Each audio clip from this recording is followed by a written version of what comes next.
দেখো আমি এটিকে সিলেক্ট করব, করার পরে এই যে প্যারাগ্রাফ অপশন আছে এখানে এই যে বাম দিকে মাউস পয়েন্টার রাখলে দেখাবে অ্যালাইন টেক্সট, অথবা কিবোর্ডে কন্ট্রোল প্লাস আমি যে নিচে আসে এখানে আছে কন্ট্রোল প্লাস এল, মানে align the text to left.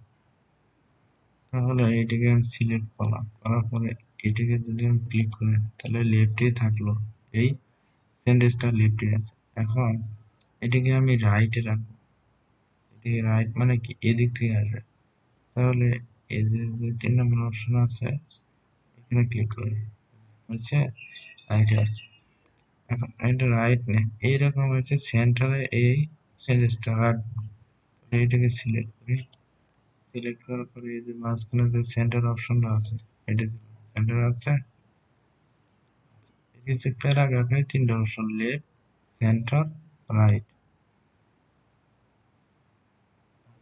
একটা হচ্ছে জাস্টিফাই। এখন এই যে এইখানে যে মাঝখানটা রাখি এটা হচ্ছে কি বুলেট, এখানে যদি ক্লিক করি দেখো টিক চিহ্ন আছে, তারপর হচ্ছে কি আছে ডট আছে, এরকম সাইন গুলো আছে।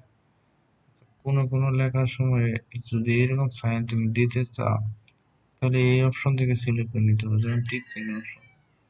এরপরে তুমি যাই লেখো সব কি এই যে টিক চিহ্ন আকারে আসবে।